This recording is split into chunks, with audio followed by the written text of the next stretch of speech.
There is a moment in every great power competition when the challenger stops probing for weaknesses and starts exploiting them. That moment, for the United States and Iran, has arrived. And the weakness that has been exposed is not a gap in missile defense. It is not a shortage of aircraft carriers. It is not a failure of intelligence collection. America's biggest weakness in this confrontation is something far more fundamental, far more difficult to fix, and far more consequential for the outcome of not just this conflict, but the entire trajectory of American global power in the 21st century. Iran has found it. Iran is exploiting it. And Washington, for structural reasons that go deeper than any individual decision or any single administration, is struggling to respond. Before we go any further, if this kind of direct, structural, no-noise analysis is what you have been looking for, please hit that like button and subscribe right now, because this is exactly the kind of story this channel is built to break down with clarity and precision. In this video, we are going to answer 3 questions. What is America's biggest weakness? Specifically and precisely, not as a vague abstraction, but as a structural reality that can be defined, measured, and understood. How has Iran identified, mapped, and begun exploiting that weakness in ways that are changing the strategic equation in the Middle East? And what are the implications for American power, for regional stability, for energy markets, and for the daily lives of people who have no particular interest in geopolitics, but whose economic security is directly downstream of the outcome? Let's build this carefully, because the argument is powerful only if the evidence is rigorous. The headline version of America's weakness in the Middle East is a menu of tactical complaints. The wrong weapon systems deployed in the wrong configuration, the wrong allies relied upon too heavily, the wrong diplomatic channels pursued at the wrong moments. You will read versions of this critique from analysts across the entire political spectrum, from the hawks who say America has not been hard enough to the doves who say America has not been diplomatic enough.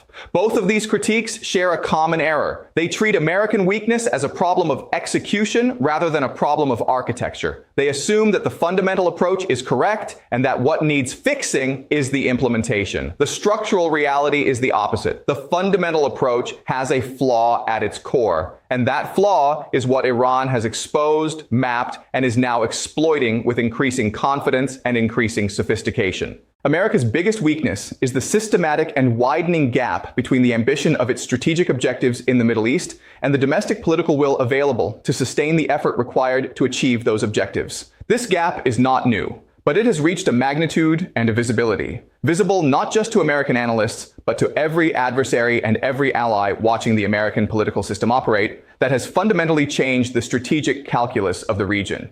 The ambition of American strategy in the Middle East has not meaningfully contracted since the post-Cold War period of maximum American dominance. The objectives remain enormous. Prevent Iranian nuclear weapons capability, maintain the security of Israel, ensure free flow of Gulf energy, sustain the network of partner relationships that gives American power its regional presence, and deter the emergence of any hostile regional hegemon. These are objectives that, taken together, require sustained, large-scale, consistent American engagement across military, economic, diplomatic, and intelligence dimensions. The domestic political will to sustain that engagement, the public support, the congressional consensus, the institutional patience, has been contracting steadily for 20 years and has now reached a level where the gap between what American strategy requires and what American politics will provide is wide enough for adversaries to operate inside it comfortably. Iran has identified this gap. It has measured it with considerable precision. And the real plan, the comprehensive strategic sequence we have been analyzing, is organized specifically around the exploitation of that gap. Every element of Iranian strategy is calibrated to impose costs that exceed what American domestic political will can absorb without triggering the kind of public and congressional pushback that constrains American strategic response.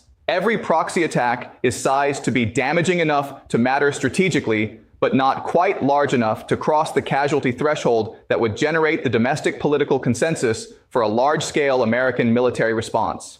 Every nuclear advancement is incremental enough to avoid the single bright line crossing that would force an immediate response, but consequential enough to steadily narrow the options available to American strategy.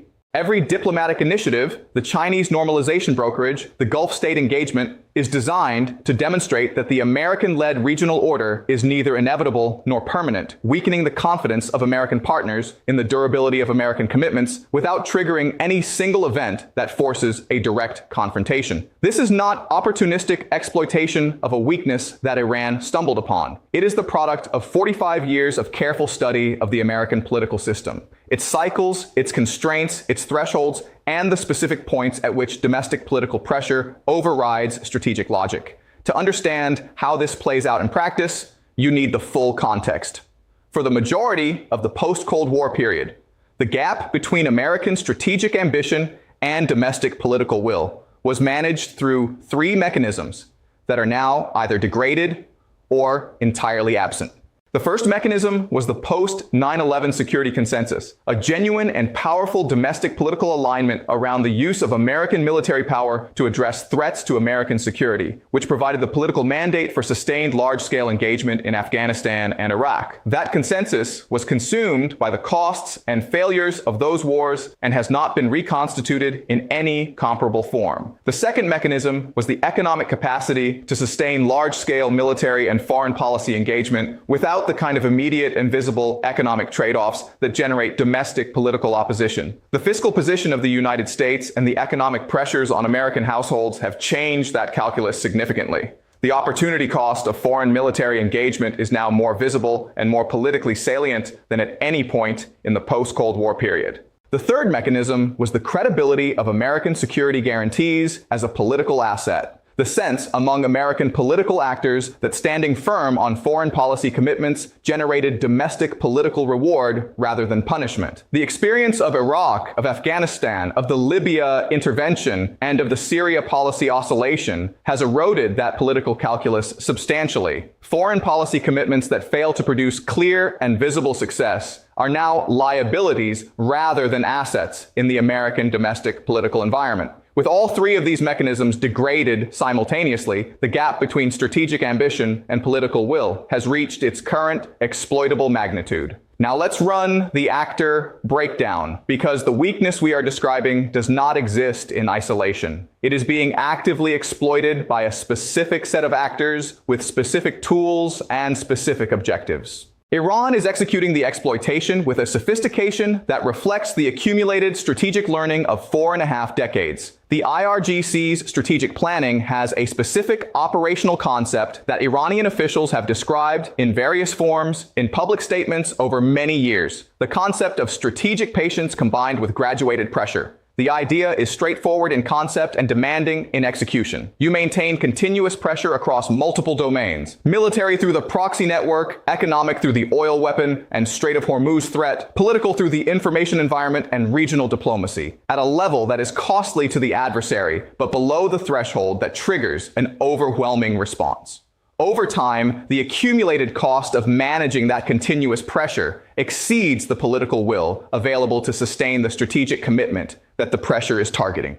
The commitment weakens, the red lines shift, the concessions accumulate, and the strategic landscape rearranges itself in your favor without the kind of direct military confrontation that your conventional military inferiority makes unwinnable. This concept is not original to Iran. It has roots in the Vietnamese strategic experience, in Maoist protracted war theory, in the Hezbollah model that Hassan Nasrallah refined through 2 decades of conflict with Israel. What Iran has done is apply it at a regional scale, with a level of resource investment and organizational sophistication that previous practitioners of the model could not match. The proxy network is the instrument of graduated pressure. The nuclear program is the insurance policy against the escalatory response that graduated pressure might eventually trigger. The Chinese and Russian partnerships are the economic and diplomatic backstop that sustain the pressure campaign through the periods when sanctions costs threaten to interrupt it. Every element is in service of the central operational concept.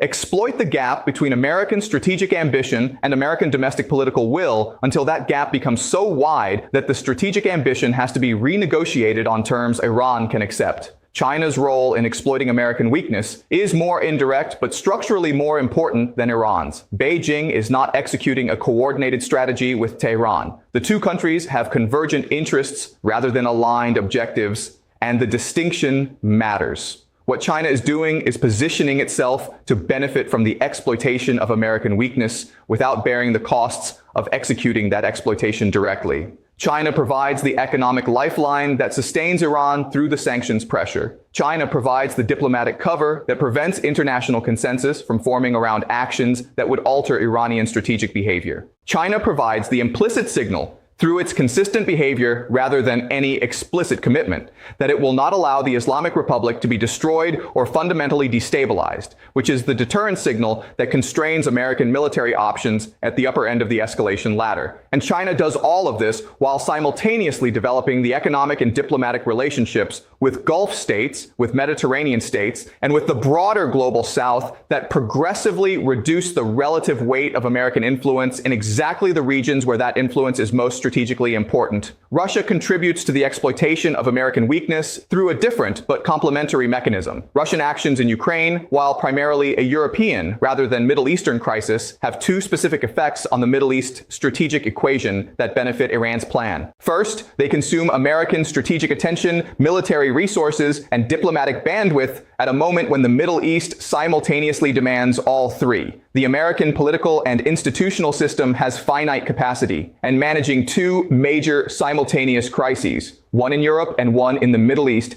at the level each demands is beyond the demonstrated capacity of the current American strategic apparatus. Second, the Russian sanctions experience, the demonstration that a major economy can be subjected to the most intensive Western sanctions campaign in history and continue functioning, adapting, and even in some domains strengthening, provides Iran with a practical model and a set of specific workarounds for managing the economic pressure that the American maximum pressure strategy depends upon. The Gulf states, particularly Saudi Arabia and the UAE, are not exploiting American weakness in any adversarial sense, but their behavior is one of the most reliable indicators of how widely the weakness has been perceived and how consequentially it has been assessed by states with direct strategic stakes in the outcome. When the Gulf states look at the American political system and see an administration that reversed its predecessor's entire Middle East strategy, followed by a predecessor who reversed the administration before it, followed by an administration that has struggled to articulate and sustain a coherent regional strategy. What they conclude is not that America is weak in some abstract sense. They conclude that the specific asset they most depend upon from American partnership, strategic consistency and commitment durability, is no longer reliably available. That conclusion produces exactly the hedging behavior we have observed. The diversification of security relationships, the economic opening to China, the managed normalization with Iran. The Gulf state hedging is not causing American weakness. It is responding to it. But in responding to it, it amplifies it. Because American regional strategy depends on Gulf state partnership in ways that make Gulf state hedging a multiplier of the original weakness. Now let's examine the structural facts with the precision they require. Structural fact number one is the political will measurement problem, and it is more specific and more measurable than the abstract language of will and commitment typically allows. American domestic political will for sustained Middle Eastern engagement can be approximated through several observable indicators: public opinion polling on military engagement, congressional authorization and appropriation behavior, the revealed preferences of administrations in crisis decision points, and the career incentives of the national security professionals who staff the institutions that execute American strategy. All of these indicators are pointing in the same direction. Public support for military engagement in the Middle East, measured consistently across multiple polling methodologies over the last 15 years, has declined substantially from its post-9/11 peak and has not recovered from the Afghanistan withdrawal. Congressional appetite for authorizing new military engagements is more constrained than at any point in the post-Cold War period, with the 2001 and 2002 authorizations for the use of military force, which have been used to justify operations their original drafters never contemplated, representing the last genuine congressional consensus on Middle Eastern military engagement. Administration decision-making in crisis points, the Obama red line in Syria, the Trump maximum pressure that did not escalate to military confrontation despite Iranian provocations, the Biden administration's restrained response to proxy attacks on American forces consistently reveals a preference for options that avoid the domestic political cost of large-scale military commitment, even at the price of strategic credibility. These are not individual failures of nerve. They are the rational responses of political actors to an accurate reading of the domestic political environment. Structural fact number 2 is the threshold calibration advantage that Iran has developed through decades of studying American political response patterns. Iran has learned through direct observation of American behavior across multiple administrations and multiple escalatory cycles the specific thresholds at which American political response escalates from managed tolerance to large-scale military response. It has learned that the killing of American service members in small numbers through proxy attacks generates a retaliatory strike against proxy infrastructure that does not fundamentally alter the strategic situation. It has learned that economic disruption through oil market pressure generates diplomatic engagement rather than military escalation. It has learned that nuclear program advancement up to, but not crossing the explicit weaponization threshold generates sanctions pressure and diplomatic pressure rather than military action. This is not guesswork. It is empirical knowledge derived from direct observation of American behavior across dozens of specific incidents over decades. The result is an Iranian operational concept that is precisely calibrated to stay inside the tolerance envelope of American domestic political will, imposing maximum strategic cost while staying below the thresholds that would generate the political consensus for a strategic response capable of altering the fundamental situation. Structural fact number 3 is the institutional memory deficit on the American side that compounds the advantage Iran derives from its own institutional continuity. The Islamic Republic has maintained a consistent strategic leadership through the Supreme Leader's Office and the IRGC Senior Command that has accumulated decades of direct experience managing the confrontation with the United States. The institutional knowledge about American red lines, American decision-making patterns, and American political constraints is deep, detailed, and continuously updated. The American national security establishment, by contrast, cycles through political appointees with every administration change, with the institutional continuity concentrated in the career civil service and military officer corps that are often overridden by political appointees operating without the deep contextual knowledge the career professionals possess. The result is a structural asymmetry in institutional competence. Iran knows more about how America decides than America knows about how Iran decides, and that informational asymmetry is a genuine strategic asset whose value compounds over time. Structural fact number 4 is the economic exposure asymmetry that makes American coercive instruments less effective than they were designed to be. The sanctions architecture that is the primary instrument of American pressure on Iran was designed in an era when American and European financial systems were the only game in town, when exclusion from dollar-denominated financial networks and European banking relationships was genuinely crippling because no alternative existed at meaningful scale. That era is over. The Chinese financial and economic system has reached a scale at which it can provide Iran and any other sanctioned economy with a meaningful alternative to Western financial engagement.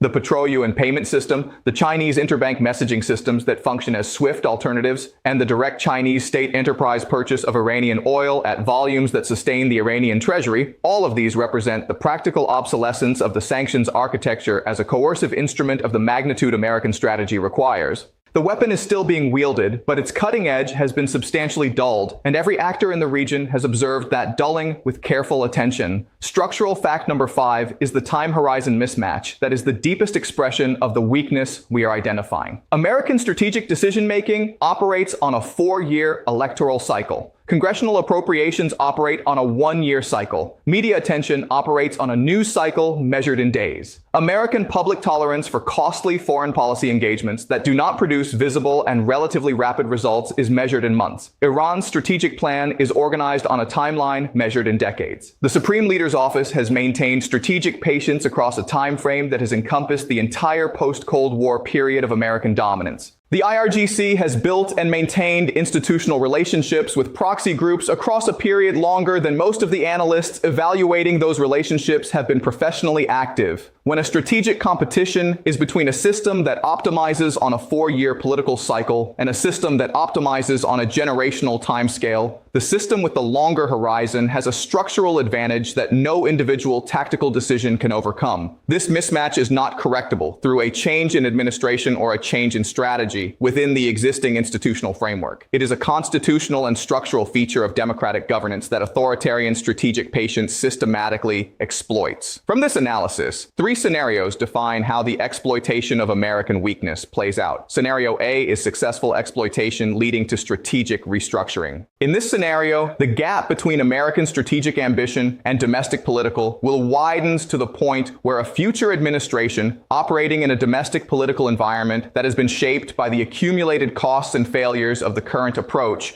makes an explicit or implicit decision to renegotiate American strategic objectives in the Middle East downward to a level that the available domestic political will can actually sustain. American forces reduce their regional footprint. The definition of core American interests contracts to a smaller and more defensible set of objectives. Iran's regional influence is accepted within new parameters rather than resisted as categorically unacceptable. The outcome is not American defeat in any dramatic sense. It is a managed strategic retreat that is presented domestically as strategic rationalization, doing less but doing it more sustainably. Iran achieves the core objective of its real plan, a regional order in which its influence is structurally embedded and American containment has been replaced by managed coexistence on terms Iran finds acceptable. Scenario B is crisis-forced recalibration of both sides. In this scenario, a sufficiently severe crisis, a casualty event of genuine scale, an oil supply disruption that produces a domestic economic shock sharp enough to force political attention, an Israeli military action that drags the United States into a confrontation its domestic politics have been working to avoid, forces a genuine reassessment on both sides simultaneously. The United States rediscovers domestic political will for a large-scale response because the cost of inaction has become impossible to manage politically. Iran recalibrates its exploitation strategy because the American response demonstrates that the threshold it had calibrated its operations below was lower than it calculated. The result is a new equilibrium, more confrontational than the current managed tension, more constrained than a full escalation spiral, in which both sides have updated their understanding of each other's actual thresholds and are operating with more accurate information about where the genuine red lines are located. Scenario C is weakness exploitation beyond the point of strategic recovery. This is the scenario that strategic analysts discuss in private with more frequency and more concern than the public discourse reflects. In this scenario, the exploitation of American weakness proceeds at a pace and to a degree that produces changes in the regional order that cannot be reversed through any subsequent American strategic adjustment. Not because American power has been militarily defeated, but because the relationships, the basing arrangements, the diplomatic alignments, and the economic architecture that constitute actual American regional influence have been restructured around a new set of organizing principles that do not include American primacy. The Gulf states have made definitive rather than hedging moves toward alternative security architectures. The Iranian nuclear latency has reached a level of technical advancement and regional acceptance that makes a military solution to the proliferation problem practically unavailable. The Chinese economic footprint in the region has deepened to the point where American economic leverage is no longer the primary driver of regional economic relationships. At that point, American military power remains formidable. But the regional order it was meant to protect no longer exists in the form that justified the commitment. The impact of this weakness and its exploitation on ordinary Americans is not abstract, and it is not distant. The most immediate impact is economic. The Middle Eastern energy architecture that American strategic presence has underwritten for the better part of 4 decades is the foundation on which the relative stability of global energy prices has rested. As American strategic credibility erodes and the regional order reorganizes around new power relationships, the stability of that energy architecture becomes less guaranteed and more contingent on the interests of actors, Iran, China, whose energy pricing preferences diverge from American economic interests.